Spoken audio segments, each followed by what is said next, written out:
Welcome back. Egypt next. We're going to Egypt. Not the Egypt you've already absorbed without choosing to.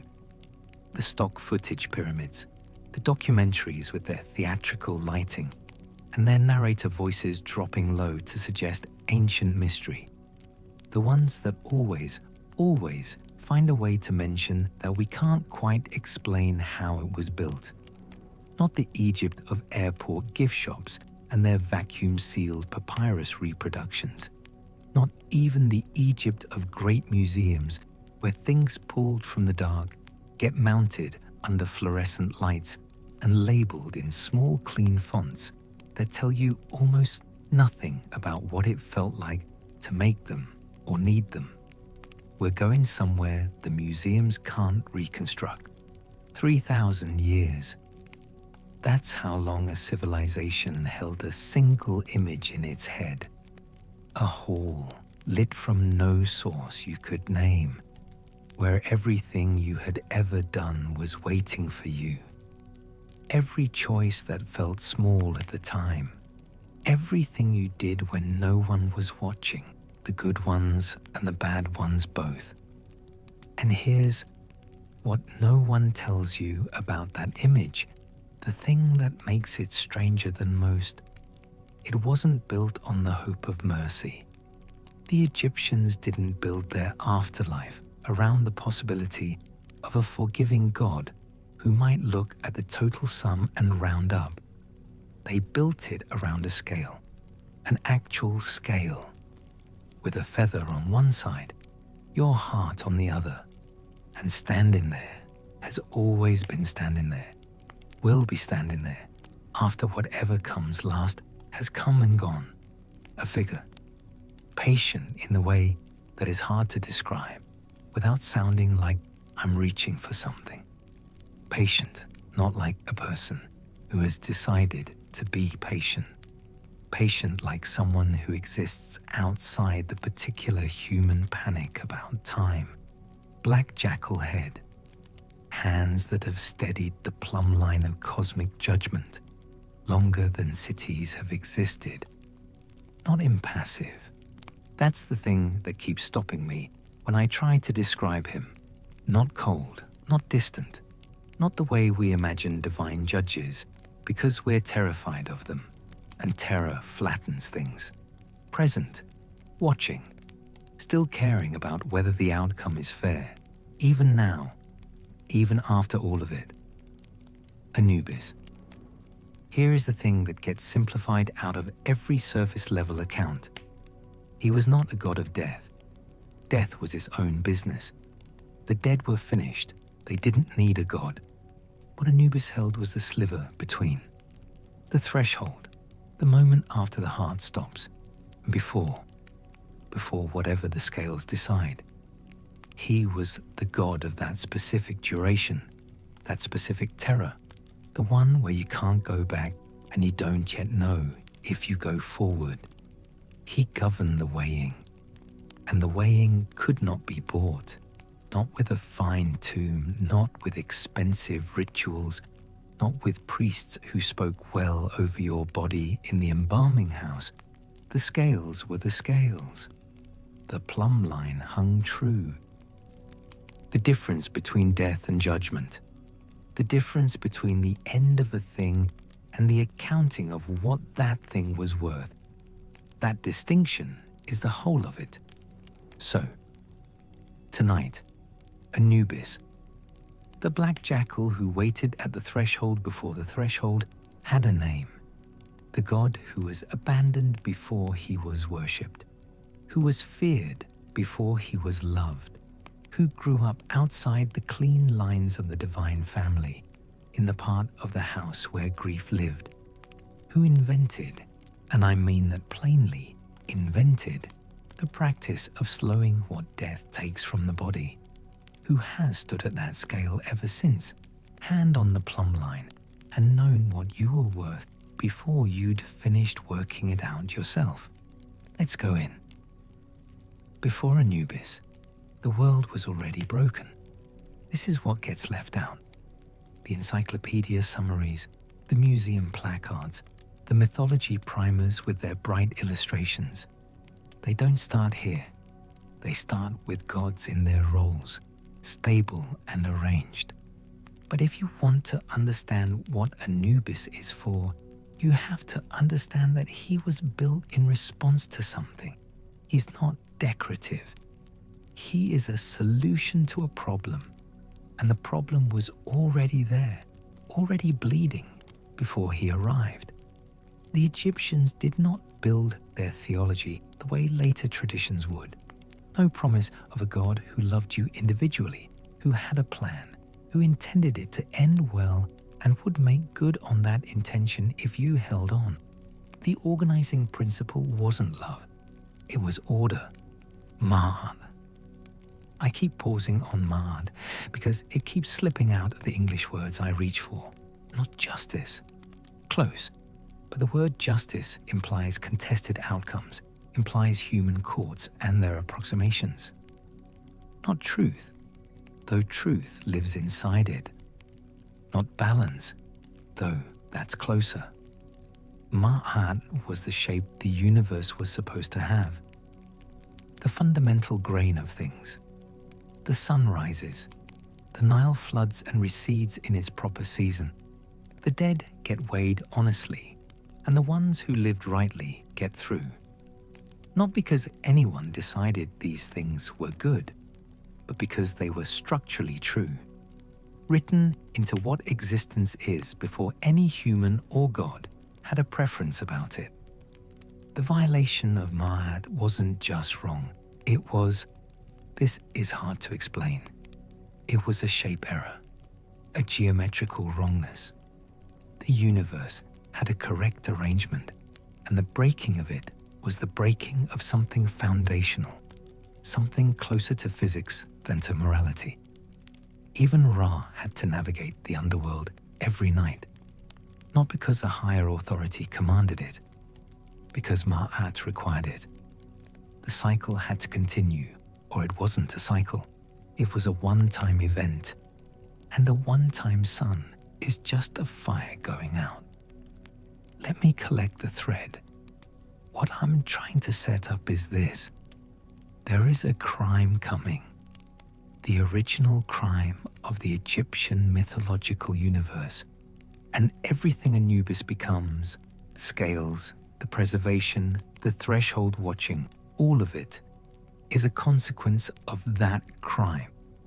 Not a coincidence, not a parallel development, a direct response to a specific rupture in the fabric of divine order, a rupture so severe that the Egyptians spent 30 centuries building and refining the machinery, meant to ensure it could never, in the realm of the dead at least, happen again. The king was Osiris. And here, I want to slow down, because king doesn't carry enough weight. Osiris wasn't a ruler in the way a divine monarch rules in, say, the Greek stories, powerful, central, squabbling with his relatives over jurisdiction. Osiris was the principle of civilization, not a symbol of it. The thing itself, agriculture, the harvest's return, the flood's generosity, the pattern of burial and germination, the fundamental discovery that things which disappear into the earth can come back changed but intact. He was the proof of that. The first evidence that death might not be the final word on anything.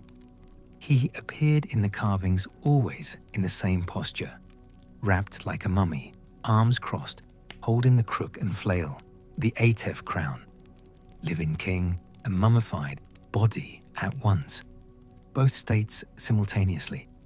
That was the point. He occupied the threshold before there was a god to guard it. Then there was Set, god of the desert's violence, the sandstorm that erases the horizon, chaos. And here I want to be careful, because chaos in the Egyptian system wasn't simply bad. Ma'at needed disruption the way a river needs current. Pure stagnant order calcifies into something incapable of renewing itself. Set was real and necessary and had his place.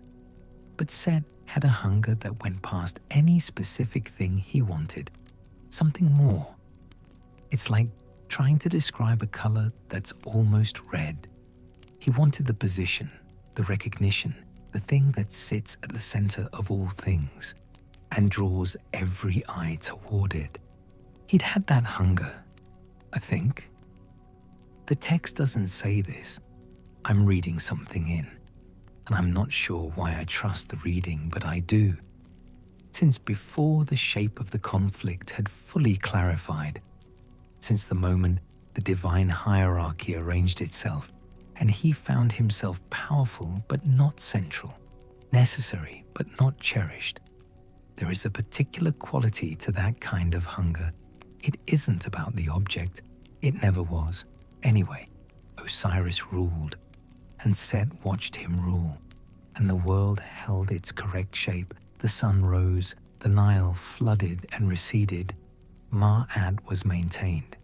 And somewhere in that period of maintained order, of the universe running on its proper logic, Set's hunger became a plan, became intention, became the thing that would break everything open and require, in its aftermath, a new kind of God to manage what the breaking left behind. The crime was coming. It had been coming since the beginning, and out of what it left, out of the grief and the rupture and the specific shape of what had to be rebuilt, something patient was going to have to be made. A figure with a jackal's head, a scale, a feather that weighs nothing and everything. Osiris trusted him, or, and this distinction matters more than it sounds, he kept behaving as though he did, which in practice produces the same result. He extended to his brother the same quality of faith he extended to the flood season, to the harvest, to the whole reliable architecture of a world that returns what it takes. The belief that things go as they're supposed to go, that the brother who sat next to him at the feasts, who stood beside him in the council chamber, who occupied all the ordinary shared spaces of a divine family, that this brother was present in good faith, that he wasn't, while doing all of that, measuring the distance between them, measuring Osiris for a box. He was wrong, catastrophically, permanently, paradigm-shatteringly wrong. Anubis was born into that wrongness, out of the echo of it. The genealogy of Anubis is one of the messiest in all of Egyptian theology, and I've spent longer than I should admit trying to find the clean version, the single authoritative line, and I don't think it exists. I think the mess is the point. Some myths communicate through their own disorder, through the fact that the story keeps refusing to settle into a simple shape, and this is one of them. The oldest sources give him Ra as a father, the pyramid texts, the religious literature that predates the great building periods, the things carved into stone in the Old Kingdom. There, Anubis is a son of the sun, of Ra, who lit everything, whose arc across the sky gave Egypt its most basic rhythm, the god of absolute illumination fathering the god of the shadow threshold. I don't have a clean explanation for why that lands the way it does, but it does. There's something true in it about the nature of light, about how the thing that casts light also guarantees every shadow behind every object it touches. But that version didn't hold the Egyptian imagination the way the other one did. The version in the great temples, the version the funerary papyri assumed, the version that was sealed into tombs with the dead as part of the practical instructions for what came next. That version, Anubis is the son of Osiris and Nephthys. Nephthys, wife of Set, Set's goddess, his consort, the one paired with him in the sacred geometry of the divine family, the way Isis was paired with Osiris. Nephthys belonged to Set in the structural sense, the cosmic architecture sense. The way that matched pairs in Egyptian theology belonged to each other. And Osiris, civilized, orderly, bright pattern embodying Osiris, the god whose whole meaning was faithfulness to the way things were supposed to go, had a child with his brother's wife. Some tellings make it a deception. Nephthys disguised herself as Isis. Osiris didn't know. Some tellings are less generous. What every version agrees on is the child, born outside the lines, born as evidence of something that had to be hidden, born into a web of secrets that, if they unraveled, would add fuel to a fire that was already building at the edge of Set's horizon. So Nephthys hid him. Then she left him, the infant Anubis, the marshes of the Nile Delta, the reeds, the warm, heavy dark between the river and the land, between the water that accepts whatever enters it and the earth that holds things in place. She left him there because she had to, because keeping him meant naming the thing that made him, because her husband was the most dangerous force in the Egyptian cosmos, and she was not willing. I keep trying to find a more complex motive, and I'm not sure there is one. She simply wasn't willing to face what claiming this child would cost her. I need to pause here, because what I want to do is rush to Isis, which is the good part, the part I find genuinely stirring, and I keep having to pull myself back to stay in the marshes a moment longer. The child in the reeds is the whole of it. The child alone at the threshold before there is a threshold to guard. Something in this detail has been snagging at me since I started writing this, and I can't entirely account for it. I kept it. Isis found him.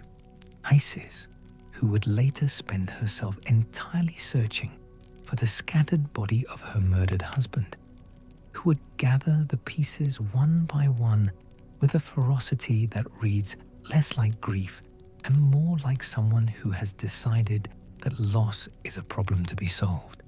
This Isis went into the marshes and found the abandoned child, her husband's son by her sister, the child who was walking, breathing proof of a betrayal she had every reason to reject. She brought him home. She raised him. These are the plain facts, and I'll just state them. She took the child. She brought him into her house. She gave him the care that a parent gives. That's what happened. The theological framing around this, the elaborate arguments about Isis's wisdom, her capacity for transformation, her divine generosity, I find myself wanting to strip all of that away, actually, because it does something to the act that I think diminishes it. It makes her choice into a symbol before it's finished, being a choice. What she did was look at a child who had arrived as evidence of her husband's transgression and decide every day not to make the child pay for it. The child is not the sin. That's the whole of what she understood that almost no one ever fully learns in time. Anubis grew up in that house. He grew up knowing what he was, the son of the hidden thing, the god born on the wrong side of every line the divine family drew, and being raised anyway by someone who had every structured reason to refuse him. I think about what that does to a person, to a god, to grow up knowing you arrive guilty of existing, to watch someone choose daily to see past that, to understand from the inside of your own life what it feels like when the scales tip in your favor despite the accounting that should have gone the other way. He became the god of perfect impartiality, the God who scales never. No, he became the God who weighed every heart that came before him with the same precision. The farmer and the king, the priest and the person who had done the thing the priest would never do, the same attention every time, the same absolute refusal to let the measurement bend, because he knew both sides of that kind of judgment. The child who deserved nothing by the rules of his world and was given everything by the grace of someone who rewrote the rules. He knew what it meant to be seen clearly and found worth keeping. He carried that into the hall.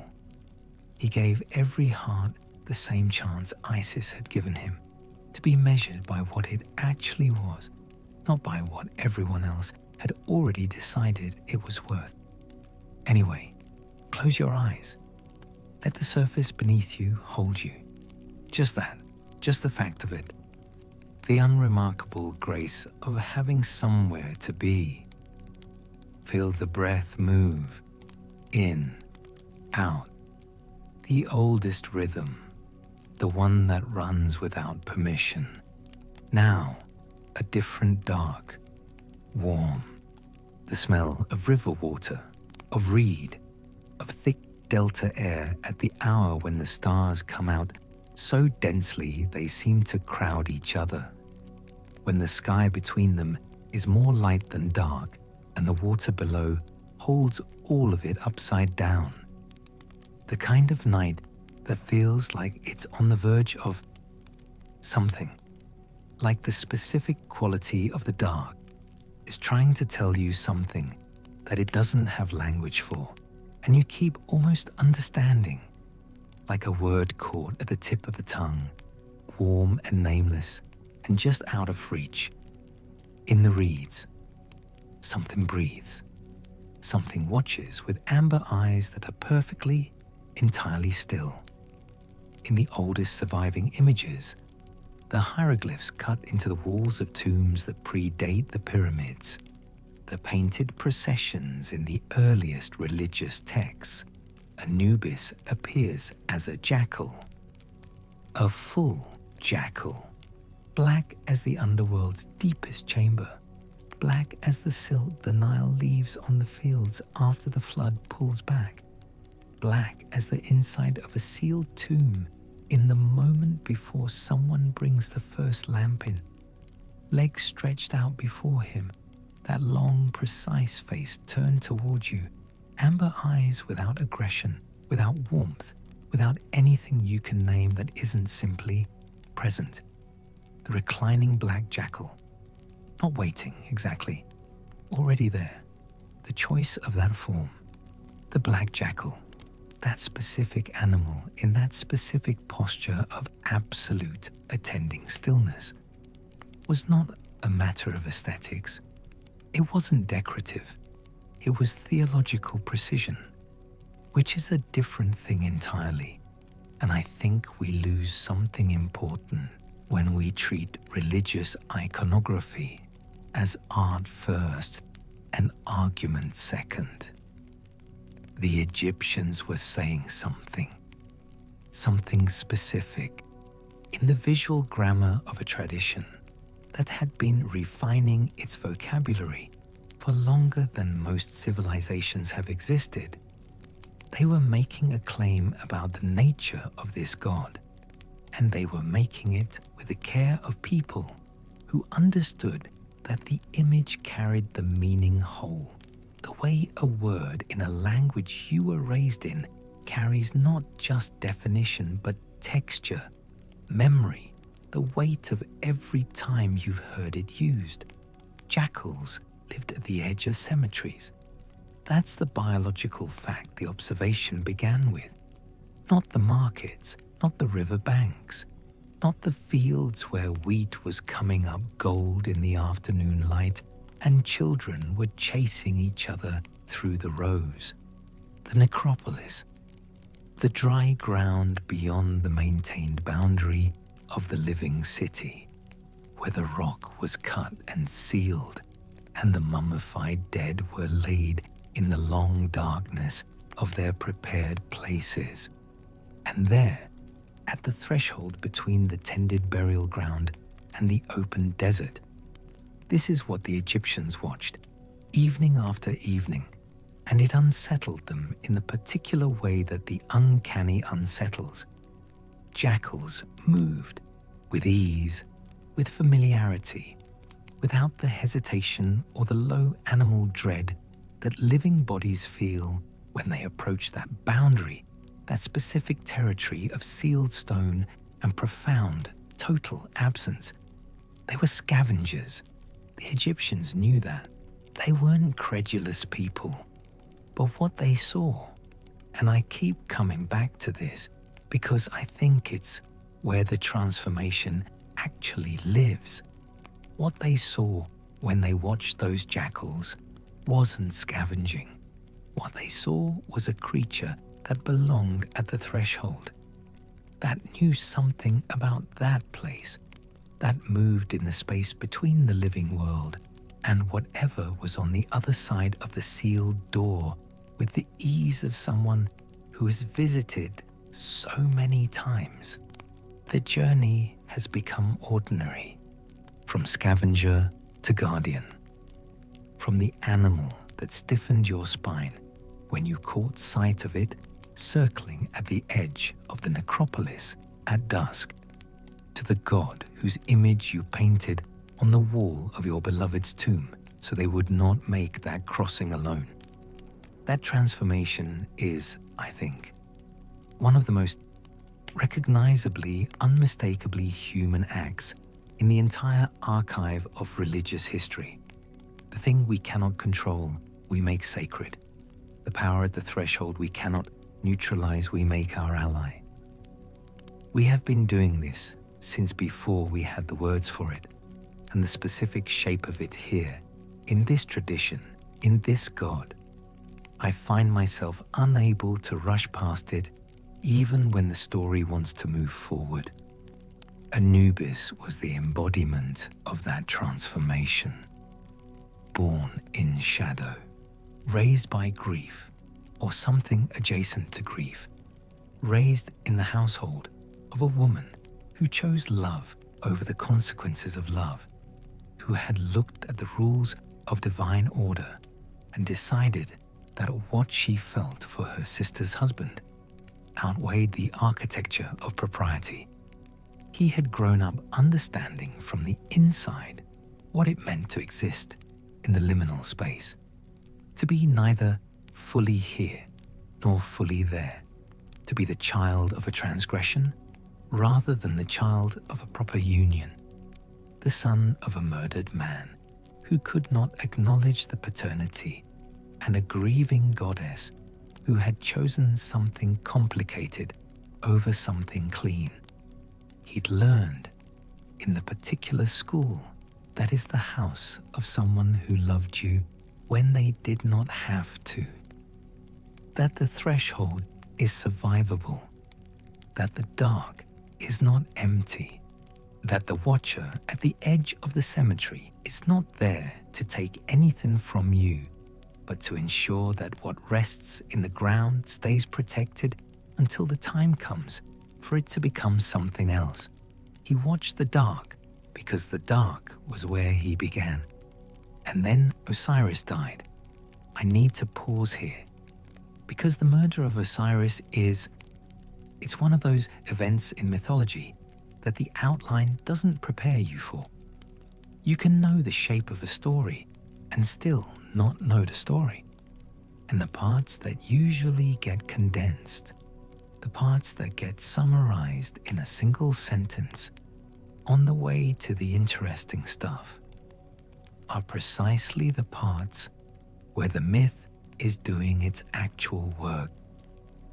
Set built a box, the murder of Osiris, the first death in the divine order, the act that broke the original wholeness of the world and made everything that followed necessary, including Anubis, including the scales, including the entire structure of Egyptian funerary theology. is told across centuries of religious text. The version with the most texture, the most sustained attention to the specific mechanics of how betrayal operates, comes from Plutarch, writing in the 1st and 2nd centuries of the Common Era, gathering the Egyptian myths when Egypt itself was already ancient to the people living in it. His version has the party, his version has the box. Set had been building his resentment for longer than any human civilization has existed. He had watched his brother sit on the throne and hold the crook and flail and receive the love of a land that Set, in his character as the desert, could never make produce anything. He had watched and waited and let the resentment age the way certain things age, into something harder and more purposeful than anger. And eventually, he conceived a plan that was, and this is the part I find difficult to describe cleanly. I'm not sure I have the right word. Elegant in its cruelty. Precise, targeted at the specific softness in Osiris that made him most vulnerable to this particular kind of wound. Osiris believed in the feast, in the gathered table, in the generosity that holds a civilization together. He trusted his brother, or he continued to behave as though he trusted his brother, which is the specific and terrible failure mode of people who love the idea of a relationship more than they are willing to look clearly at the actual relationship in front of them. Set used that trust. He threw a banquet, magnificent, lavish, on a scale that drew every god who mattered to his great hall. And at the center of the feast, he had placed a chest, elaborate, covered in precious stones and intricate carvings, made with the kind of craftsmanship that the guests had never seen assembled in one object. A sarcophagus, though none of them knew to call it that yet. No one had needed the word. No one had died who required one. Set announced that this chest was a gift, and that the gift would go to whoever fit inside it perfectly. The gods played. One by one, they lay down in the beautiful box. One by one, it was too large, too small, too narrow at the shoulders, too short at the feet. They laughed. There was wine. Set watched each attempt with the patience of someone who already knows the answer to the question being posed. He had built the chest to the precise measurements of his brother's body.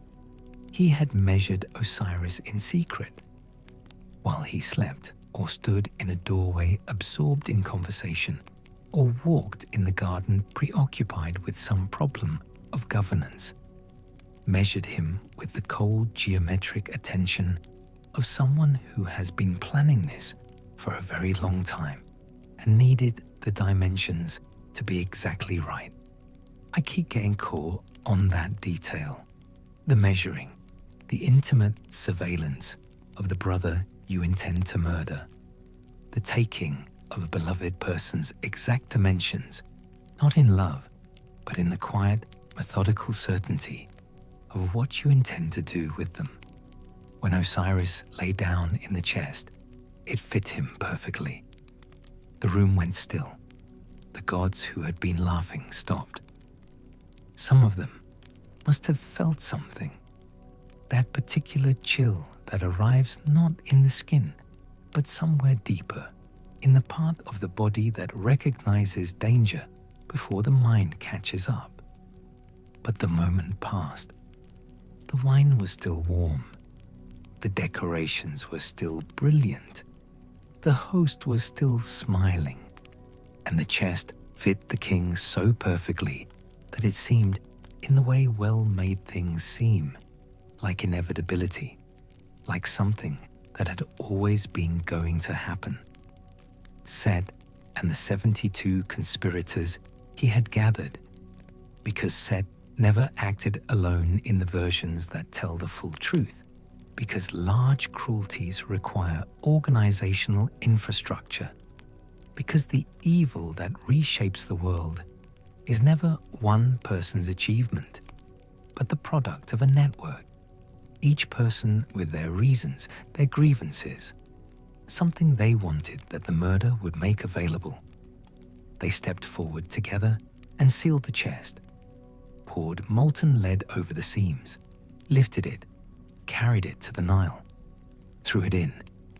Anyway, the god of the harvest and the flood and the principle of return, the god who was himself, the idea that things could die and come back, drowned. In the river, Ma'at had been violated at the deepest structural level by the gods themselves, in the house of the divine family, with the complicity of 73 beings who had decided that what they wanted was worth more than the order of the universe. The scales had been pushed, deliberately, all the way to one side. Anubis was the first one at the body when Isis finally found it, because he was already at the threshold. He'd always been there. What Anubis did with the body of Osiris changed everything, not just the mythology. Though I want to be careful here, because I think we sometimes say changed everything as a gesture, a way of implying importance without earning it. And in this case, I mean it in a specific and literal sense. What changed? The embalming traditions that would sustain an entire civilization's relationship with death for 3,000 years. The funerary practices that preserved the bodies of millions of Egyptians and gave us, in our own era, more physical evidence of ancient Egyptian life than we have for almost any comparable culture. The theological structure of judgment and the afterlife that influenced, through contact with Greek and later traditions, the entire Mediterranean world's understanding of what comes after death. All of it traces back to this: Anubis, working alone over the body of the first god who had ever been killed. When Isis finally found the chest, drifting, eventually lodged in the roots of a tamarisk tree on the coast of Byblos, embedded in the trunk as the tree grew around it, the murdered king held inside would reaching toward light when Isis retrieved the body and brought it back to Egypt and held it while grief moved through her in waves that unmade things at the foundations of the world. It was Anubis who stepped forward. He moved with the ease of something that had been at the threshold its entire life and had always known on some level that it was going to be needed here. He took the body. There's something here that I find, it's hard to name. The son of the murdered man, working over the murdered man's body, the child of the transgression, performing the first rites of the dead. Something about that arrangement feels like it carries a weight that isn't quite articulable, a logic that operates below the level of story and closer to the level of dream, where the connections make a kind of sense that dissolves the moment. You try to hold it in daylight. I kept this detail because it seems to matter, even if I can't tell you precisely how. He unwrapped the bandages of the body. He cleansed it. He applied the natron and the oils with the systematic care of someone who was, in the most literal sense, inventing what he was doing as he did it. There was no prior art, no tradition to consult, no elder who had done this before and could show him where to put his hands. The first embalmer had no teacher. He worked from something else, knowledge that came with the territory, maybe.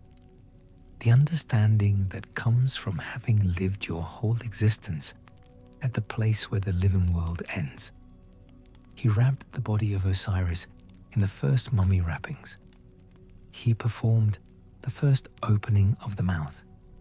He restored to the dead king his senses, his breath, his capacity to eat and drink and move in the afterlife. All the things that the body, sealed in a box and drowned, had lost. He gave it back.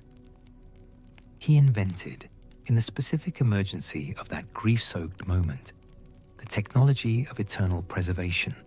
And then he gave that technology to the priests and the people and the entire long civilization waiting behind them, and they used it for 3,000 years.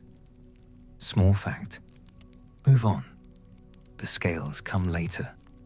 The weighing of the heart, that image, the one that has never really left the Western imagination, the heart in one pan of the scale, and the feather of Ma'at in the other, and Anubis holding the balance with the attention of someone for whom the result actually matters. That comes from what Anubis learned here, over the body of Osiris. In the absence of any precedent, he learned that death was not the end of the story. He learned that what came after had rules, that the crossing had requirements, that something needed to be measured, because the universe that had been tipped so violently needed to be rebalanced, and the rebalancing had to start somewhere, had to have an instrument, had to have a guardian with the precision and the impartiality and the long, patient history of standing at the threshold and knowing, in a way he had always known, in the way you know things you learned before you had words for knowing, that what was in the ground mattered. The heart had to be weighed against the feather, and Anubis was the one who held the scales, because Anubis had been at the edge of the dark before darkness was something the divine order had experienced, because he had been born into the in-between and had never left it, because when the world broke and the gods discovered for the first time what death felt like from the inside, it was Anubis who already knew what to do. The jackal at the threshold, the amber eyes perfectly still, already there. Think about what that means physically, not as metaphor, not as elevated theological language designed to make the act feel larger than it was. What the act actually required, in the specific sense, in the sense of hands and time and the particular smell of a room where a body has been left too long. He took the body of a god who had been drowned and sealed in a box and thrown in a river, a god who had been, in the plain language of it, murdered. The body was not clean. The body was not arranged. The body was the body of someone who had died badly, without preparation, without any of the dignity a proper transition was supposed to carry. The body was evidence of a crime, of a violation, of a breaking of everything the universe had been organized around, and Anubis treated it with the care of someone who understood that sacred things are not less sacred for being violated, that the dignity of the dead is not diminished by the indignity of their death, that the answer to desecration is not further desecration. He invented embalming, not as a metaphorical act, not a symbolic gesture in some theological narrative we're meant to receive at a comfortable distance. The ancient Egyptians genuinely believed, and this belief was not casual, not peripheral, not the kind of thing you say because you inherited it from someone else and never examined. That Anubis was the one who had first discovered how to preserve the body after death, how to remove the organs that would decay and store them in sealed jars, how to treat the remaining flesh with natron salts that would pull out the moisture and halt the processes of decomposition, how to anoint and wrap and seal the body in linen that would hold it together through the decades, the centuries it might need to wait. He did this work over the body of Osiris, and in doing so, he created the possibility of everything that came after. I keep stumbling on how to explain this part without making it sound smaller than it is. The Egyptian soul was not, I'll try this differently. In the Egyptian theological system, the soul was multi-part, complex. The Ka, the Ba, the Ak, and other elements that together constituted the full person. And that full person needed the body to return to eventually, after the long journey through the underworld, the weighing, the arrival in the field of reeds. If the body had rotted away to nothing, there was nothing to return home to. The whole possibility of the afterlife, every reunion, every promise of the field of reeds with its endless harvest, clear water, the smell of bread in the morning of whatever morning the divine world contains. All of it depended on there being a body to come back to. There was a body to come back to in every case, because Anubis had shown how.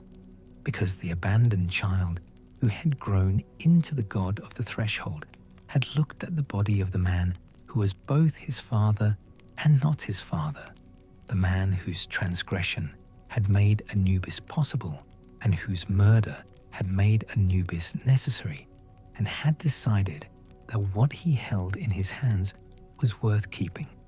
Anyway, he worked through whatever the divine equivalent of a night is, with his hands and his knowledge and the steady attention of someone who is not performing care, but actually caring. And when the work was done, the body of Osiris was preserved. The container was intact. The door to the future was held open. Your chest grows heavy with that, not painfully, but not nothing. There is something in the image of the young god, alone, working over the body of the murdered king in the dark. Something that settles into the body the way genuine weight settles, not sharply, not like a blow, but slowly, like something descending through deep water, down through the chest and the abdomen, finding its resting place at the base of you, where you carry the things that matter most and think about them least when the lights are on. Anubis worked. The work was done.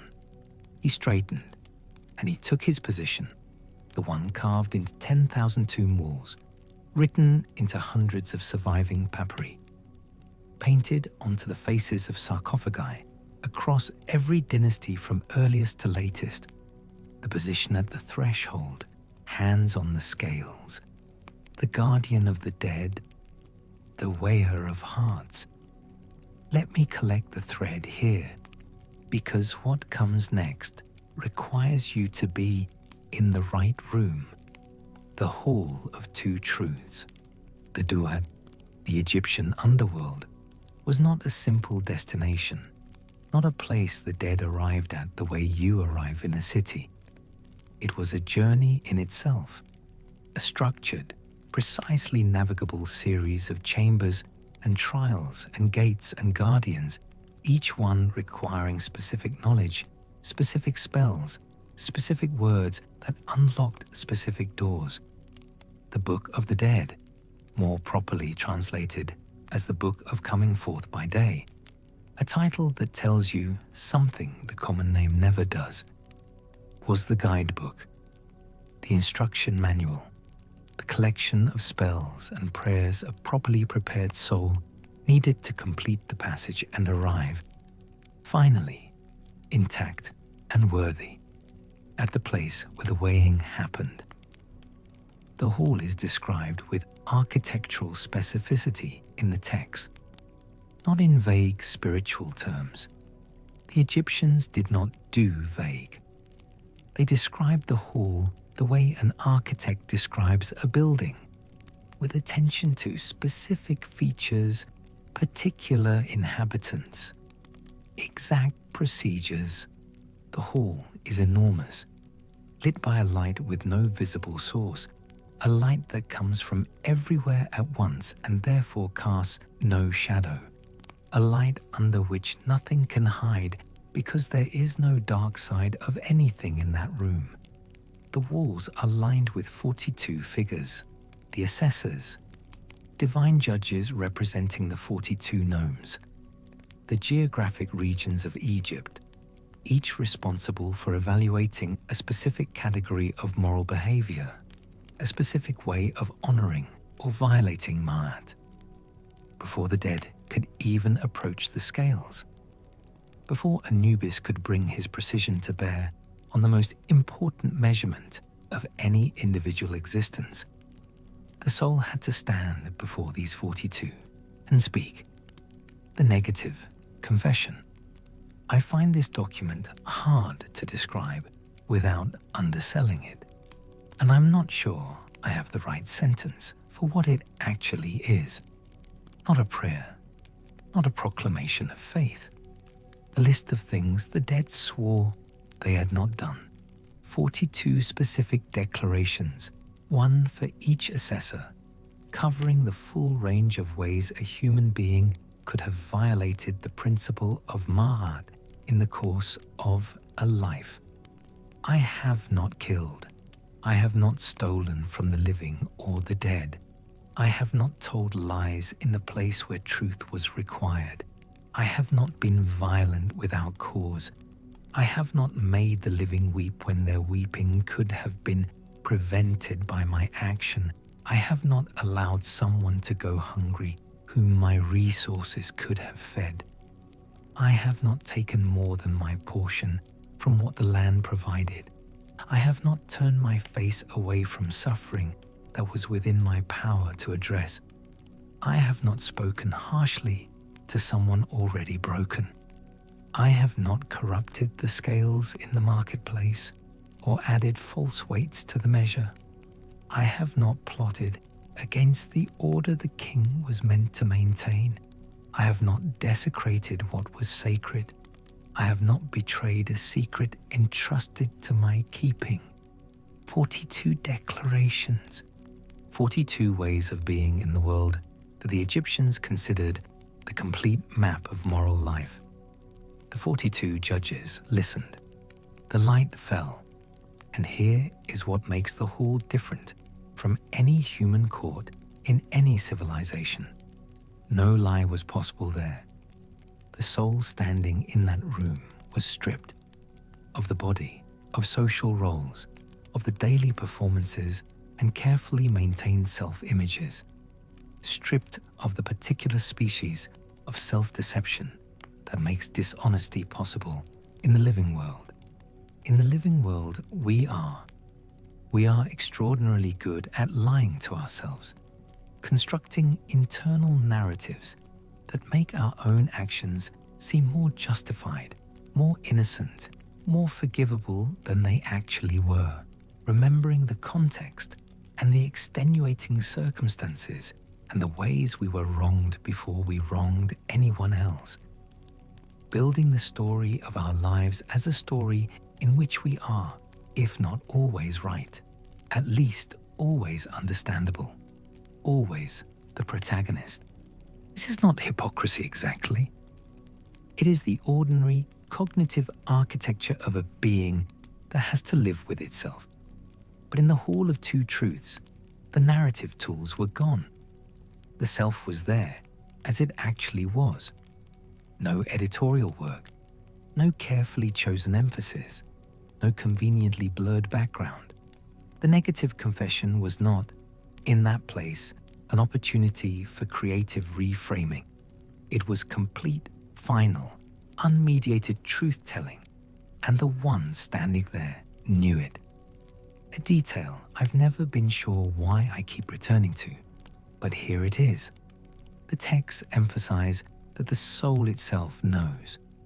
It is not judged by the 42 and surprised. It knows the weight of what it carries before a single pan tips. If the confession held, if the soul that stood before the 42 had lived a life that could survive a light leaving nowhere to hide, they moved forward to the scales, to Anubis. The scales come later, the weighing of the heart. That image, the one that has never really left the Western imagination, the heart in one pan and the feather of Ma'at in the other. Anubis holding the balance with the attention of someone for whom the result actually matters.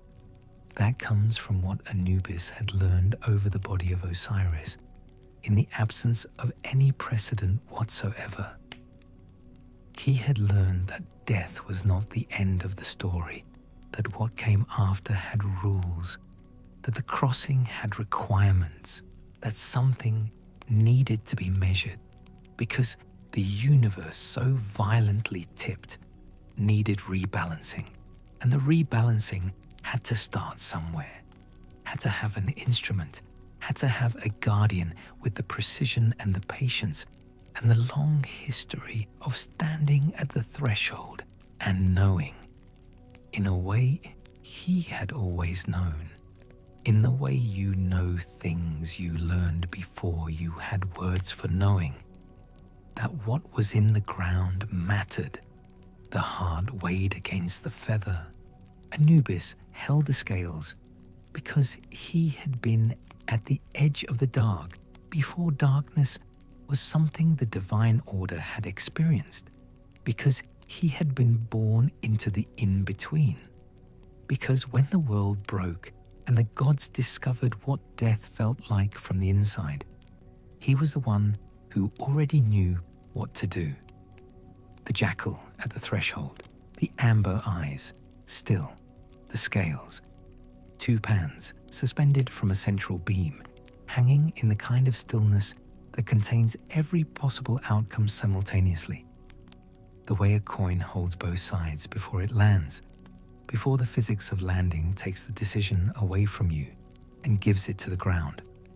On one pan, a feather, the feather of Mayad, single, white, ostrich, plucked from the headdress of the goddess herself, the embodiment of cosmic right order and truth, and the correct orientation of all things.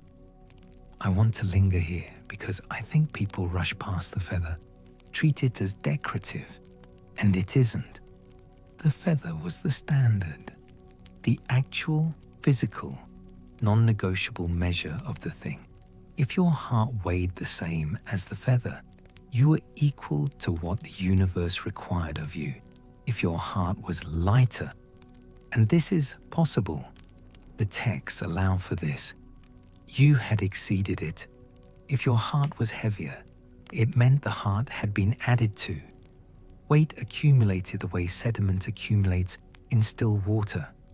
Each act committed and never acknowledged. Each truth turned away from at the door. Each deliberate choice to harm, to take without returning, to look away from the thing that required looking at directly. Everyone left a deposit, and the deposits did not go anywhere, and they did not diminish, and they were all still there on the morning, if morning is the right word, of the weighing. On the other pan, Anubis placed the heart, not the metaphorical heart, the literal one, the physical muscle that had been left alone inside the chest cavity during embalming.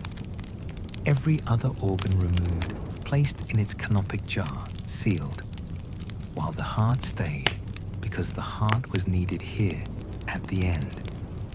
Because the heart, in the Egyptian understanding, was the seat of everything, memory, judgment, moral agency, the full accumulation of every choice ever made and every experience ever absorbed and every way the person had responded or failed to respond to the circumstances of a life. The heart was the autobiography of the person written in a language below words, written in the material of the body itself, and you could not rewrite it once you were standing in the hall, and you could not negotiate with the pan. The heart went on the scale. The scale moved, standing beside Anubis, recording everything, his ibis head bent over his palate in the absolute concentration of someone responsible for the permanent, accurate record of the divine order, was Thoth. I'll admit something. Thoth is the figure I personally find easier to understand. He's a scribe. He watches. He writes it down. There's something in that role I can hold in my hands. What Thoth wrote would stand for as long as the divine record persisted, which is to say, forever, which is to say, it would stand. And in the corner of the Hall of Two Truths, and I need to pause here, because the corner is important, because the texts are very specific about the corner, and I think the specificity is doing something. In the corner, crouched and waiting, with the patience of something that has never once needed to hurry, was Amit. Amit was the consequence, assembled from the three most dangerous animals in the Egyptian world: the head of a crocodile, the forequarters of a lion, the hindquarters of a hippopotamus. Three killing machines fused into a single entity whose entire reason for existing was to consume the hearts that failed the weighing. The texts are precise on this point, and I think the precision matters more than the horror of it. Amit did not punish. Amit did not condemn to suffering. Amit simply ended. A heart consumed by Amit did not descend into some infernal place. It went nowhere. The person who had thought and felt and chosen and loved and been terrified and tried and failed and tried again was simply gone. The second death, worse than the first, because the first, with its possibility of the field of reeds, was not permanent in the same way. The second death had no door in it. Amit waited, crocodile eyes, lion shoulders.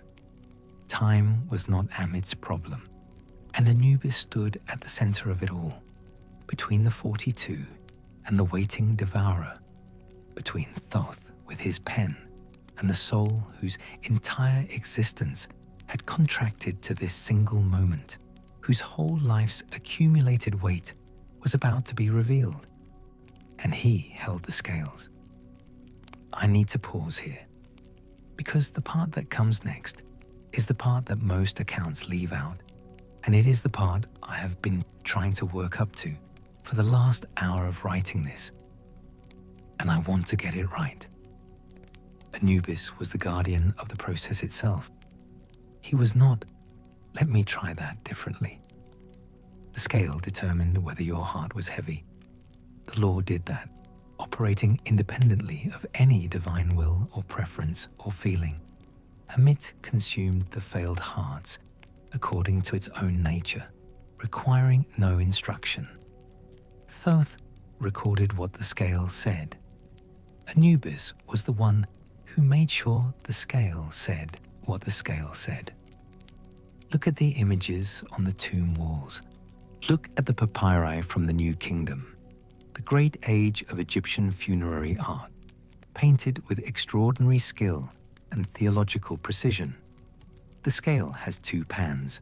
The feather is in one. The heart is in the other.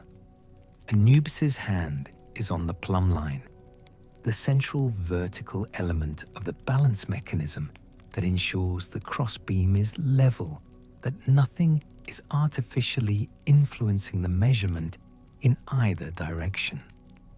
His hand is preventing the tipping. He is standing between everything that might want the scales to move in a particular direction and the scales themselves, and he is holding the line. And I find this, I'll just say it, I find this the most unexpectedly moving thing about him. There is something in that image that catches somewhere behind the sternum, like a fish hook, which is a terrible simile, but I kept it because the catching is real even if the image isn't quite right. Anyway, think about the world that produced the need for such a figure. A cosmos where the strongest demonstration of power's operation had been the murder of the king, the most ordered, most civilization-bearing entity in the divine world, by the entity of chaos and disruption, in a plan so thoroughly organized it required 73 conspirators and a sealed box and a river. A cosmos where Set had proven that the divine family itself could be leveraged against fairness, where the scales of the living world could be tipped by whoever had the appetite and the resources to tip them, where Ma'at, the foundational principle, had been violated at the highest level by the highest powers, and it had worked. In that cosmos, the Hall of Two Truths was the last place the scales were guaranteed to be level. Anubis was the guarantee. His precision came from somewhere older than appointment. He had held under his hands in the embalming house the body of the man killed by an imbalanced scale, the scale of power, of recognition, of who got the throne and who was left outside it. He had felt the physical weight of what it meant when fairness was overridden by desire. That knowledge went somewhere in him that instructions cannot reach and titles cannot touch. A modern person might call it. But that's not the right frame, and it would reduce something the Egyptians held with more care than that. He held the plumb line level. For every heart, every single one, in every dynasty, in every generation, from the first Egyptian who died and needed guiding, he held it level for pharaohs with their elaborate tombs and nested sarcophagi, and hundreds of canopic jars and armies of priests. He held it level for servants buried with minimal ceremony in the hot sand at the edge of the necropolis. Bare fact, every heart got the same scale, the same feather, the same stillness before the measurement began. He held it level for the ones whose confessions were clean, for the ones whose confessions were desperate, for the vast middle, which is most of us, which was most of them, who had done what most people do across every civilization and every century, a mixture of both, in proportions that required a scale incapable of lying to fully account for.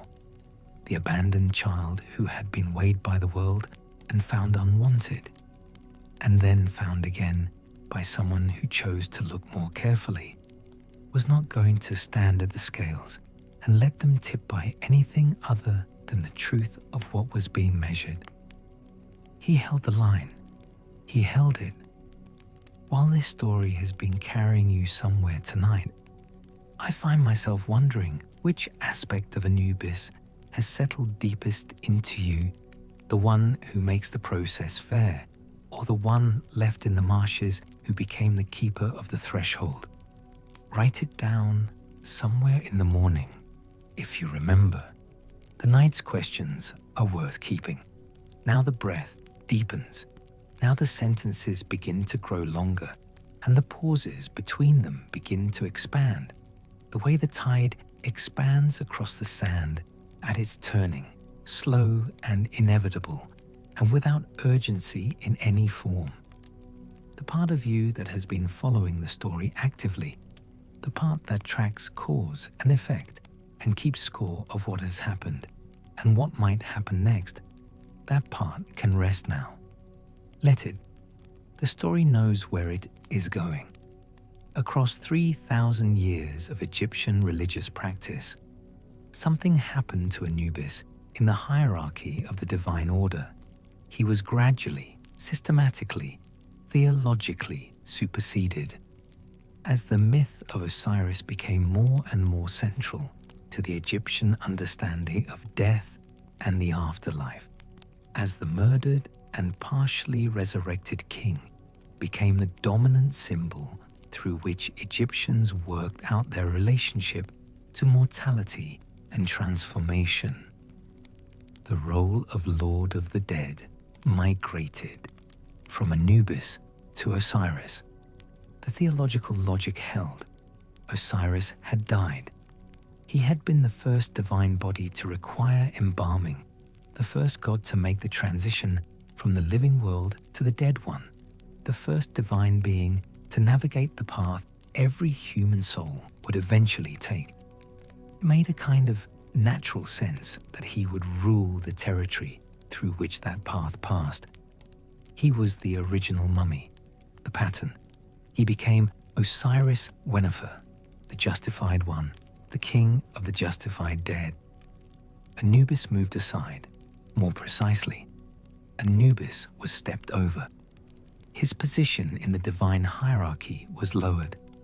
His role was reduced from Lord of the Dead to assistant to the Lord of the Dead, from king of the underworld to the god who performed specific, essential, non-negotiable functions within a system, now presided over by the man whose body he had embalmed with his own hands.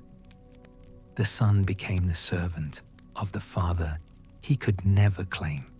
There is something in that which requires sitting with, something that doesn't resolve into a comfortable morale, something that simply sits in the story and refuses to be explained away. Did Anubis mind? The texts don't tell us. The gods of the Egyptian pantheon are presented functionally as forces with specific domains and specific powers, rather than psychologically. We don't have the scene where Anubis processes the demotion. No divine record of how it feels to embalm the body of the man who becomes your superior. The myths don't give us that. I've sat with this gap for longer than I probably should have, and I'm still not sure what I wanted to find there, but the absence matters. Whatever the myths don't say is also data. What the texts give us instead is the consistent picture of a god who did his work with the same precision after the demotion that he had brought to it before, who held the scales with the same steady hand, regardless of what the title over his door said, who continued to come for the newly dead at the moment of their death, to walk with them through the early stages of the journey to ensure that every heart that came before the scales received a fair hearing, regardless of the official hierarchy. He had been born into being on the wrong side of the proper lines. He had been raised in the house of the woman whose husband had betrayed her, who chose love over grievance. He had learned in that upbringing something about the difference between position and purpose. He knew what it was to be essential without being central, to do the work that made everything else possible without receiving the recognition the work warranted. He had been practicing from the moment of his birth the particular discipline of someone whose worth is not contingent on their rank. And perhaps, and I want to be careful here, because the myth does not offer this, only makes it possible. Perhaps what looked like displacement was something else entirely. Perhaps the god who had always been at the threshold, who had always been more himself at the border than at the center, who had grown up in the liminal space between the acknowledged and the hidden. Perhaps that God was not diminished by being at the edge of the hierarchy. The plumb line works from the edge, from the point where the vertical meets the horizontal, where the truth of the building's orientation can be measured. Anubis at the edge of the divine order, at the threshold between the living world and the dead one, at the border between the structured hierarchy of the gods and the vast unstructured territory of every soul that had ever died. Anubis at the edge was exactly where he needed to be. I need to pause here because the next part is the one I find hardest to render without it losing something. Let me collect the thread. There were people in ancient Egypt who devoted their entire lives to the service of Anubis, the sem-priests, the embalmers, the guardians of the transition. And I don't mean this in the loose spiritual sense of people who found meaning in religious work. I mean it structurally, professionally, completely. This was the work. These were people with a specific title and a specific function and a specific garment. Over their white linen robes, the skin of a black leopard, an actual leopard skin, treated and cured and preserved, draped over the shoulders, the black-on-black spotted pattern of the coat, worn as the declaration that this person had dedicated himself to the work Anubis had first performed in the divine world, and that now required human hands to do in this one. The sem-priests received the dead. They prepared the embalming house.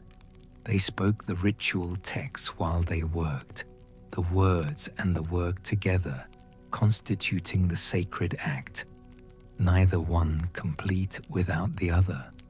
They wrapped each finger individually in its own strip of linen before wrapping the whole hand, because the individual attention mattered, because the care had to be given at every level of particularity.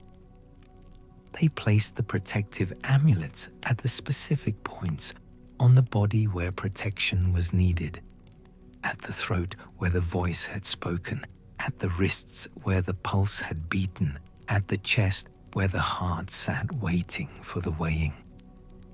Anyway, in the most sacred moments of the ritual, the sem-priest wore the mask of Anubis, a black jackal mask carved from wood and painted, fitted over the priest's head so that the human face disappeared and the long-nosed, amber-eyed face of the god looked out through the darkness of the embalming house.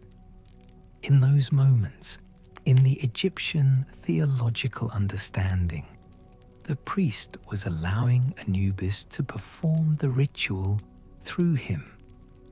The god was present in the hands of the priest. The care being given to the body on the table was the god's care, channeled through human agency, continuous with the care Anubis had first given to the body of Osiris in the first darkness of the first death. You could file this under religious framework and move on, and many scholars do, and maybe they're right. I kept coming back to the hands, the specific image of a man's hands inside a god's intention. I'm still not sure why that image lodged where it did, but it did. 30 centuries. 30 centuries of black jackal masks, worn in lamplight over the bodies of the dead. The same prayers, the same gestures, the same specific amber-eyed face, looking out from the same kind of darkness over the same kind of body, across the longest, continuous civilization the world has yet produced. A 50-year-old institution feels ancient to us now. A 500-year-old building feels timeless. The Egyptian civilization that built and maintained the cult of Anubis lasted 6 times that, and the thread ran unbroken from the first divine embalming to the last human one. That is something you can hold briefly and then have to put down, like a stone from a river that is heavier than it looks, which is a comparison I considered removing and then didn't. It was a commitment made collectively by a civilization to the proposition that the dead deserve the same precision of care the living gave to the things they most valued, that the threshold deserved to be guarded, that the transition deserved to be made with skill and attention, and the presence of the divine made available through human hands. Something in the modern mind wants to reach for an analogy here, wants to draw a line from then to now, to say we have our own versions. But it doesn't hold, and the attempt cheapens something that doesn't need the comparison. Anubis made that commitment possible. The abandoned child who had been preserved by someone who chose care over logic, choosing, in turn, to be the presence that ensured the dead were cared for. Let us talk about the heart. The heart is the center of everything in the Hall of Two Truths. It is what Anubis placed on the scale. Understanding what was actually being weighed is understanding something fundamental about what the Egyptians believed a life was for. The Egyptians had a word, IB, the heart.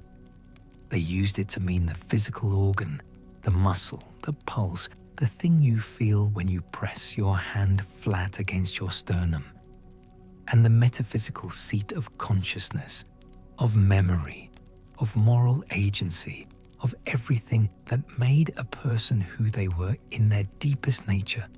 These were the same thing. The heart was the inner life, housed in a physical location, operating through biological fact, constituting in its full reality something neither description alone could contain. The heart, what it held, what it weighed, everything. Every memory you had ever formed was stored there. Every decision had left its physical trace in the tissue of the organ. Every emotion, the grief and the joy and the shame and the pride and the quiet satisfaction of a thing done well and the corrosive awareness of a thing done badly, all of it had been registered in the heart, written into the material of it, accumulated over the course of a life until the heart contained, in some precise physical sense, the autobiography of the person that spent a lifetime beating in service of. This was the object Anubis placed on the scale. Your story about your life, the version of events you had been telling yourself and presenting to others throughout the years, with its carefully chosen perspectives and its sympathetically contextualized failures and its honest acknowledgement of the most easily forgiven sins while the harder ones remained in the middle distance where the light didn't quite reach. That version stayed outside the hall. What went on the scale was the heart, the thing that had been present for all of it, registering every moment without editorial comment, accumulating the full record while the conscious self was busy managing the impression the record gave. The Egyptians had a spell for this. It is found inscribed on a large scarab amulet placed over the heart of the deceased in the mummy wrappings. The heart scarab spell addressed directly to the organ, with the pleading intimacy of someone not entirely sure their own deepest self is on their side. I want to read this carefully because I think it is one of the most extraordinary things that has survived from the ancient world, and I am aware that I tend to say that about several things, and I mean it every time, but I mean it here with particular force. O my heart, which I had from my mother, O my heart of my different ages, do not stand up against me as a witness. Do not be opposed to me in the tribunal. Do not be hostile to me in the presence of the keeper of the balance. The heart was being asked to protect its owner from what it knew. Think about what the existence of that spell tells us. To write a prayer asking your own heart to stay quiet, that means you know there is something there. You would prefer to remain in the dark. It means you are aware in whatever part of you holds that kind of awareness, that the full record is not entirely in your favor. It means you are standing at the edge of the most profound honesty the universe will ever require of you, and reaching one last time for a way to manage the framing. Anubis ensured the scales would not be moved by that management. He was the guardian of the process against everyone who wanted the process to be not quite so fair, including the dead themselves, including the ones who arrived with their heart scarab spells and their eloquent priests and their elaborate tombs and their long careers of religious observance and their private knowledge tucked somewhere deep in the ib that certain things had been less than advertised. He did this, and this is the part I find genuinely difficult to render without flattening it. He did this without cruelty. He had been on the receiving end of a world that could have declared him worthless based on his origins, and had found, by the grace of someone who chose to look more carefully, that he was worth keeping. He knew that people were worth more than their worst moments. He knew that context mattered, that the 42 assessors were there to consider context. But context is not exculpation. The scale had to say what the scale said. Allowing someone to deceive the scale in their favor was a different kind of abandonment. The abandonment of the person to an afterlife built on false measurement. If your heart was lighter than the feather, you went to the field of reeds. If it was heavier, Amit ended you. The measurement had to be true. Holding the scales level was the only form of mercy available in that room. You are breathing slowly now. The thoughts that were circling have grown quieter, or the distance between you and them has increased. The way sounds become quieter as you move away from them. The way the world outside a dark room becomes background rather than a presence you are actively tracking. Let that continue. There is one more element that belongs to the story of Anubis, and without which the picture is incomplete. I need to pause here and say plainly that this is the part I've been circling all night, the part I kept putting off because I didn't trust myself to do it correctly. Let me try. Anubis was the one who came for you. He was the Psychopomp, the guide of souls, the divine escort who took the newly dead and walked them through the transition from the world of the living to the beginning of the path that might, if everything had been done correctly, lead eventually to the hall and the scales and the possibility of the field of reeds. He came for you personally. And I keep returning to this because in the architecture of the entire Egyptian theological system, this is the weight-bearing wall. The one you remove and everything else shifts. The moment of death was a meeting The black jackal came to you at the threshold, at the exact border between the breathing and the not breathing, at the place where the body stops being a home. And he was there, present. He didn't judge you yet. He simply took your hand, or the divine equivalent of taking your hand, and said, "I know the way." The God who had been abandoned in the marshes. The God left at a threshold by parents who could not keep him. The God who had grown up understanding what it meant to be lost in the in-between, to be neither here nor there, and uncertain whether either place would have you. That God came for the newly dead because he knew what they needed in that moment. Company. Someone who had been in the threshold and had survived it, who could walk beside them through the not knowing and the darkness and say, without pretending there was nothing to fear, "I am here. I will not leave you in the middle of this." The abandoned child, the guardian of the abandoned dead. There is a completeness to that which is almost unbearable, and I am going to leave it there rather than explain it, because some things dissolve if you press on them. Anyway, across the full span of Egyptian civilization, across the pyramid-building dynasties of the Old Kingdom, through the feudal fragmentation of the intermediate periods, through the great imperial ambitions of the New Kingdom, through the late period when foreign dynasties came and went, and the old religion persisted because nothing else available went deep enough, right through the Ptolemaic period when Egyptian religion and Greek philosophy began their slow entanglement. Across all of that, the temples of Anubis persisted.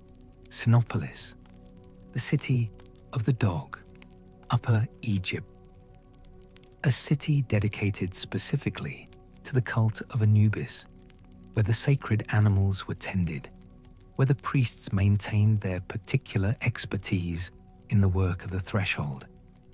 An actual city, an actual economy organized around the service of a specific divine function. The embalming, the ritual, the prayers spoken over the wrapped bodies before the journey began, made permanent in stone. And then there were the household shrines, which is the part that genuinely moves me, and which I think gets less attention than it deserves because it is less dramatic than the Hall of Two Truths and therefore easier to skip past. Small black jackal figures, carved from wood or shaped from faience, or molded from clay, placed in the domestic spaces where families spent their daily lives. In the kitchen, in the room where children slept, in the corner near the bed where the elderly were declining. Small figures, ordinary placement, the sort of thing you might pass a dozen times a day without consciously registering, the way you stop seeing the things that have always been there. And this is where the comparison breaks down slightly, because the Egyptians clearly did keep seeing them. That was the whole point, though the mechanism of that sustained attention in daily life is something I can't fully reconstruct from this distance. I need to pause here. The formal theological texts are about the judgment, the hall, the scales, the feather, the 42, the architecture of the afterlife. The household shrines are about something smaller and closer, the ongoing, daily awareness of a God paying attention, watching, present at the edges of ordinary life the way jackals were present at the edges of the city. And the Egyptians would have seen jackals regularly at the margins, the way you see certain birds now that signal the boundary between the tended and the untended, the living and whatever comes after. A presence that is neither threatening nor distant, but simply there, amber eyes in the low light watching. The household Anubis was a reminder that the scales were always being calibrated, that the heart was always accumulating, that the choices made in the ordinary hours of an ordinary day were the material from which the final accounting would be assembled. There is something here that edges towards surveillance. The watched life, the God in the corner of the kitchen, and a contemporary framing might reach for that anxiety, might want to press on that nerve, but it doesn't fit what the texts and the artifacts actually give us. The Egyptians don't give us that flavor in their relationship with Anubis. They give us something closer to a compass, an instrument that tells you not where you are, but whether you are drifting from where you intended to go. The black jackal in the corner, the amber eyes, watching the daily life with the attention of a God who knew exactly what all of this was building toward, what it always had been building toward, from the first morning to the last, from the first small choice that left its deposit in the IB to the final breath and the threshold and the meeting at the edge of the dark. The scales were always waiting. He always held them level. The names of Anubis accumulated over the centuries, the way names do for gods whose domain touches the deepest human anxieties, the way a culture's language reaches toward the thing it most needs to articulate and keeps generating new words because no single word holds the whole weight of it. Kenti Imentu, foremost of the Westerners. The West was where the sun set. The West was where the dead went. To be foremost of the Westerners was to lead the procession, to be first among those who had crossed the threshold the setting sun defined.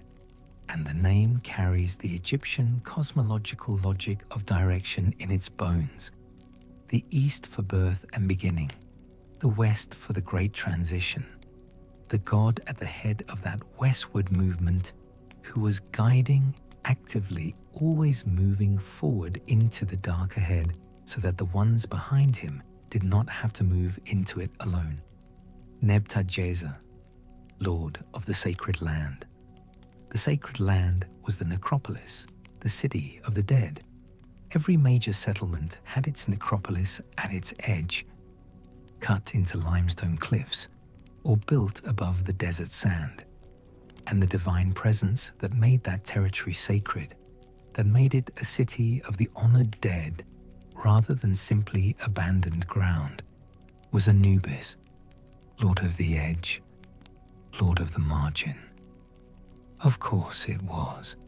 Aimi Ut, he who is in the place of embalming, always already there, before you arrived, waiting in the room where the work was done, with his knowledge and his steady hands and whatever quality of presence the work of tending the dead requires, and that I find genuinely difficult to name. Something between witness and custodian, something that has no clean modern equivalent, perfected across every embalming that had ever been performed in every dynasty, from the first to the last. He was called the dog who swallowed millions. That name stops the breath. And I want to sit with it for a moment, because I think it is the one that tends to get read as sinister, and is actually the opposite. Or, let me try that differently. The name is the one that shows you the full scale of what he was, the accumulation of every witnessing, every heart placed on his scale, every verdict recorded in the room with no shadows. He had seen everything a human heart could contain, the worst and the best, and the vast middle ground where most of the real living actually happens. across the entire span of a civilization's existence. He had held the full truth of what human beings were across millions of individual accountings, and he was still there. He had not become cynical. He had not stepped back from the work. He had not allowed the sheer accumulated weight of what he had witnessed to make him handle the next heart with anything less than the full attention the next heart deserved. This is the most extraordinary thing about Anubis, more extraordinary than his origins, more extraordinary than the invention of embalming, more extraordinary even than the Hall of Two Truths, and the plumb line held steady.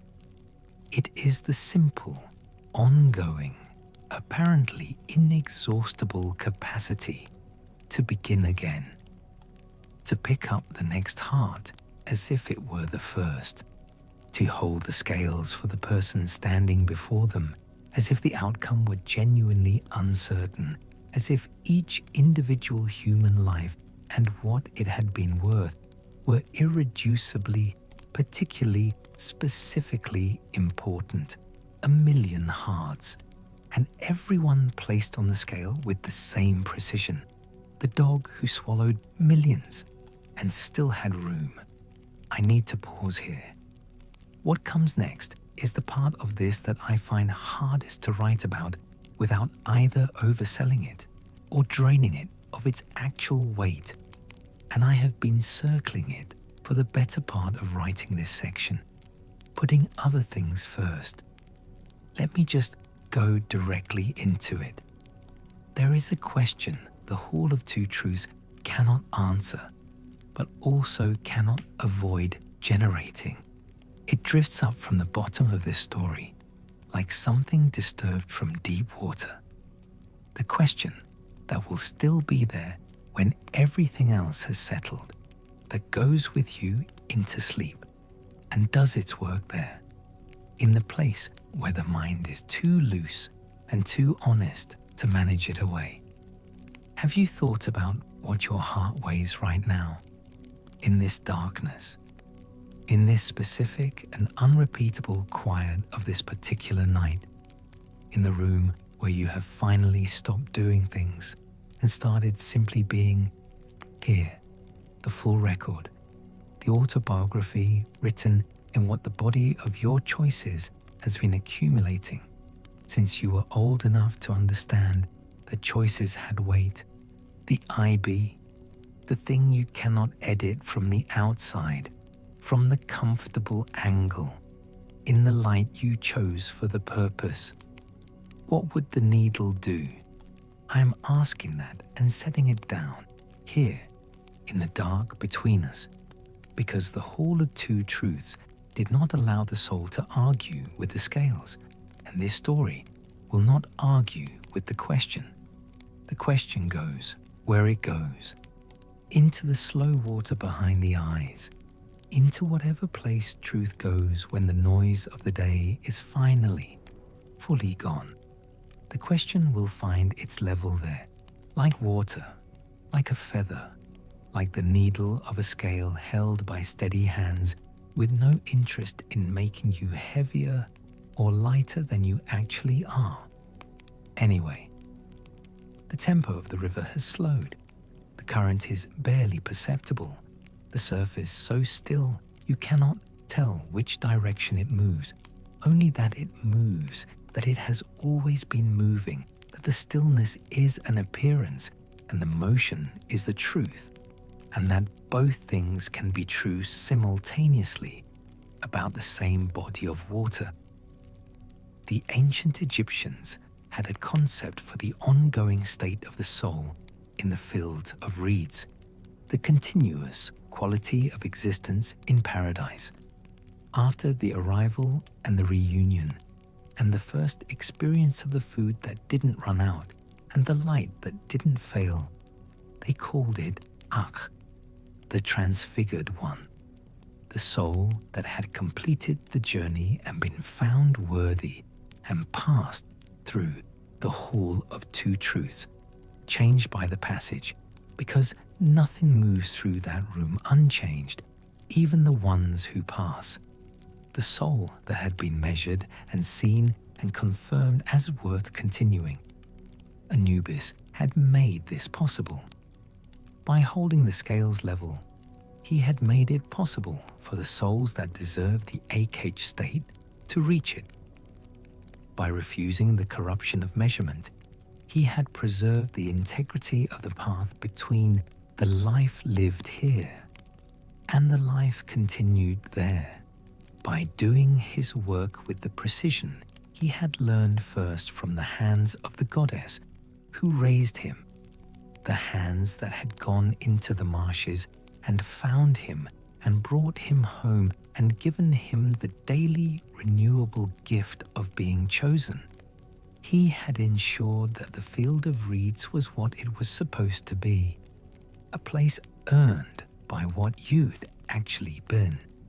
The Egyptians described the field of reeds with a specificity that I find revelatory every single time I return to it, in a way that I cannot fully account for and have stopped trying to account for, and have simply accepted as a fact about me and this material. Paradise is a highly particular vision of what would make everything all right.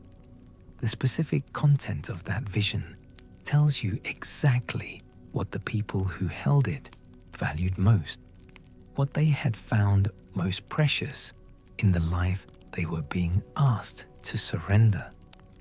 The field of reeds was recognizably Egypt, better Egypt, the Egypt where the Nile flooded in exactly the right measure, and the crops grew without failure, and the cattle were fat, and the granaries were full, and the water in the irrigation channels was always clear and cold and available.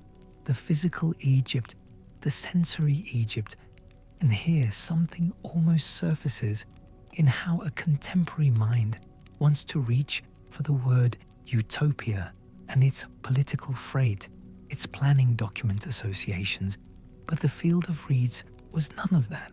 It was something older and simpler and more bodily than any of that. The Egypt of specific daily pleasures and the comfort of a world that supported you and did not ask more than you could give. The people you had loved who preceded you in death were there. This is the detail that moves something plain and deep in me every time, because it is so completely stripped of grandiose spiritual aspiration. The people you loved were there, present, themselves recognizable, glad to see you. A vague spiritual merging with the cosmic essence of the beloved. The Egyptians did not want that and did not build that. They wanted the person, the actual person, with their particular face and their particular way of existing in a room, waiting. You could eat there. You could smell the bread. The paradise the Egyptians built was not an exit from the physical world. It was the physical world, perfected. The warmth of light, the weight of water in cupped hands, the smell of the river at morning, the specific weight of the person you love most when they are close. All of it preserved, all of it made permanent, freed from the anxiety of its loss, which is the thing that makes even the most ordinary physical pleasure feel like something running through your fingers while you hold it. The Egyptians were saying, the things you loved were worth loving, the bread and the water and the faces of the people and the quality of afternoon light.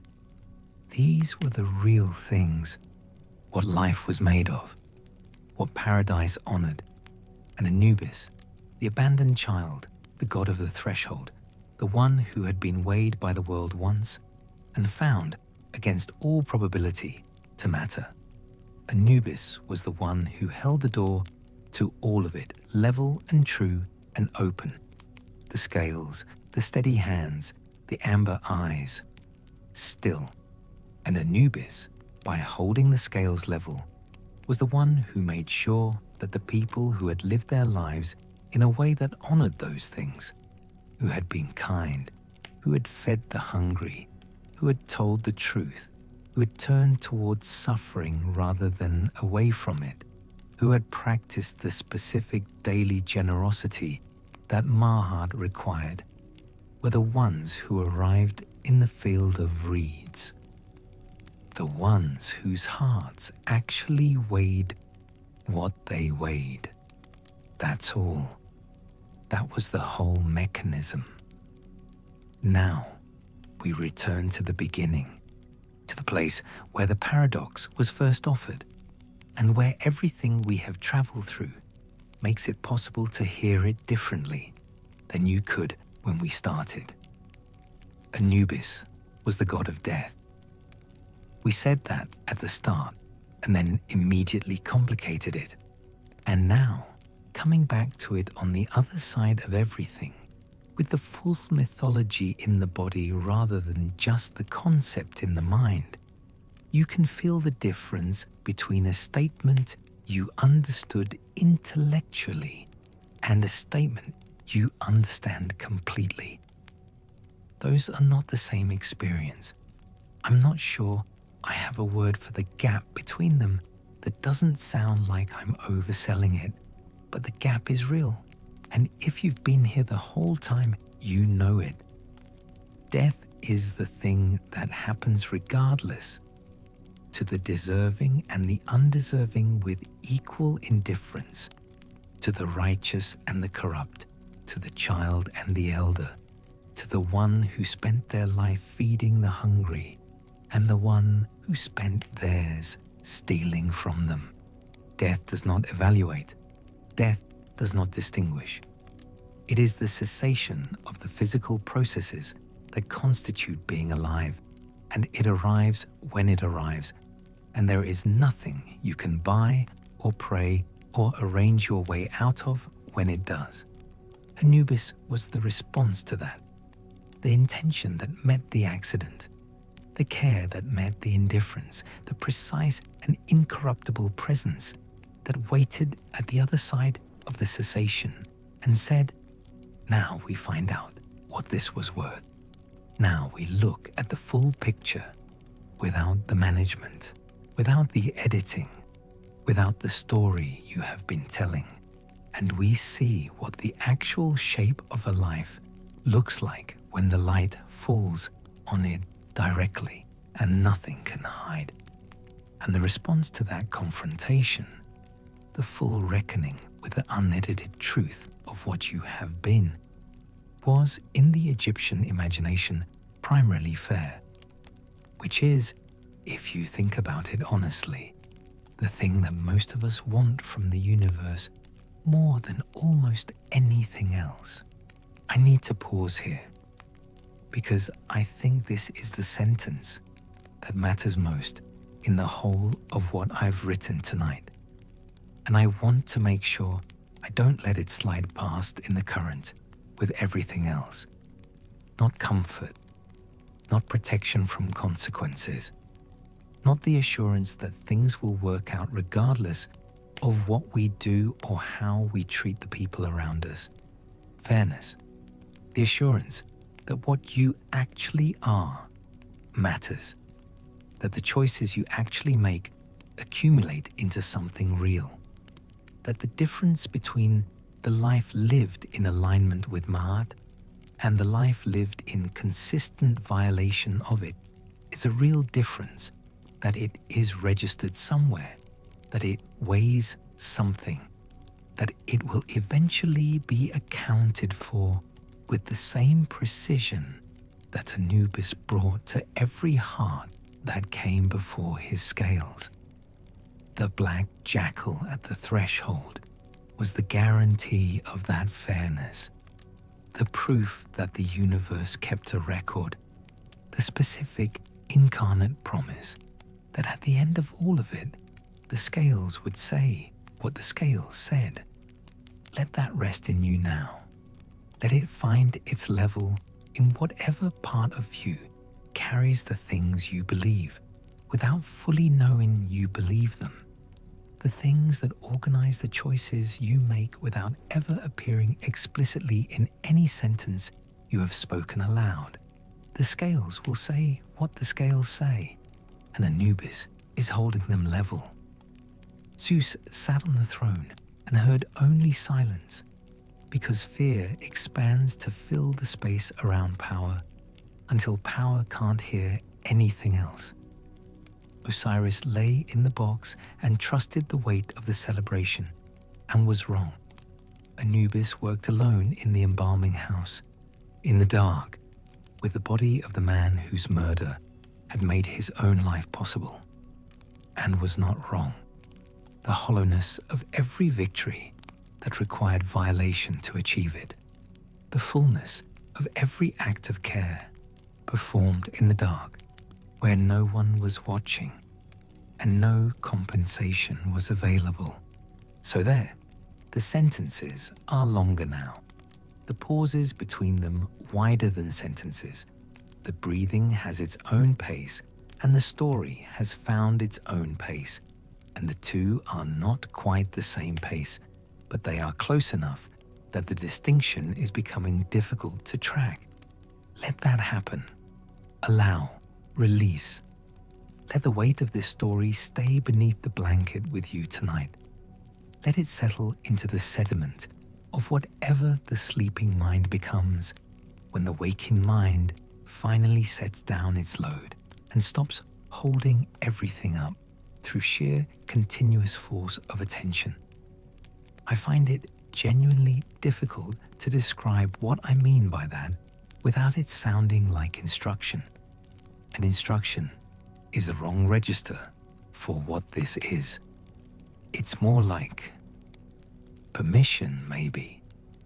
The story giving you back to yourself for the night. Anyway, the jackal is at the edge of the necropolis. The amber eyes are open in the dark. The scales are ready in their room with no shadows. The plumb line hanging true, the feather resting in its pan. Light as the moment before sleep. Lighter than the worry you have been carrying since morning. Lighter than the thing you need to say and have not yet said. Lighter than the gap between the version of yourself you present to the world and the version of yourself you actually are. The gap you think about in rooms like this one, at hours like this one, when the noise has finally thinned enough that the thinking can reach it. Everything gained stands in the shadow of something lost. Everything lost holds within it the seed of what comes after. I kept this sentence for the end because I kept returning to it while writing and couldn't find an earlier place where it belonged, and eventually understood that it was always meant for here, for the last stretch, though I couldn't tell you exactly why, except that it feels true in a way that doesn't require explanation. Let this be the only thing you carry tonight. Your heart weighs what it weighs. And that is something you can work on. In the morning, in the small, specific ways that a heart is actually changed, which are never the grand gestures, but always the daily decisions, the 42 small choices that correspond to the 42 assessors, the ongoing practice of turning toward what Ma'at requires. The heart accumulates. It can accumulate in either direction. The record is not finished until it is placed on the scale. You have time yet? You are still breathing. The jackal is at the threshold. He is holding the scales ready, keeping the plumb line true, waiting with the patience of a god who has never once missed the moment, who never will, who was born knowing how to wait at the edge of the dark without being consumed by it. He will come when it is time. Until then, he watches the dark so that you do not have to. And the field of reeds is as real as the work you do to deserve it. as real as the bread you can almost smell, which is a strange thing to write. And I wrote it anyway because that detail, the bread, specifically the bread, the smell of it in the morning air of paradise, has stayed with me through all of this, and I don't fully understand why, except that it is so completely, undefendably human, the thing the Egyptians put at the center of their imagined heaven, and something in that feels more honest about what we are than anything more elevated, as real as the faces of the people you loved, turning towards you in a light that has no shadows.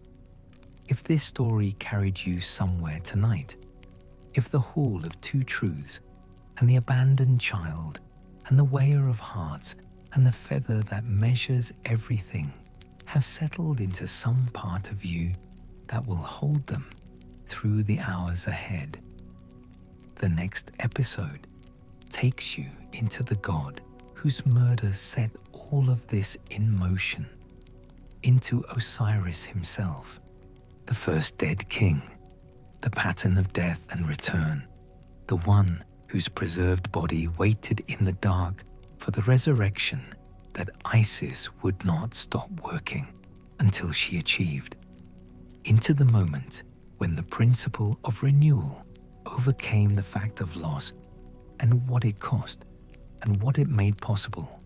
To be there for that story, all you have to do is return. The return is the oldest pattern in the Egyptian cosmos. The sun descends through the 12 chambers of the underworld and rises at dawn, transformed. The Nile recedes and floods again in its season, bringing life to the fields. The seed goes into the dark earth and becomes the harvest. The dead journey through the Hall of Two Truths, and the worthy arrive in the field of reeds. Everything that is meant to continue, continues. Good night,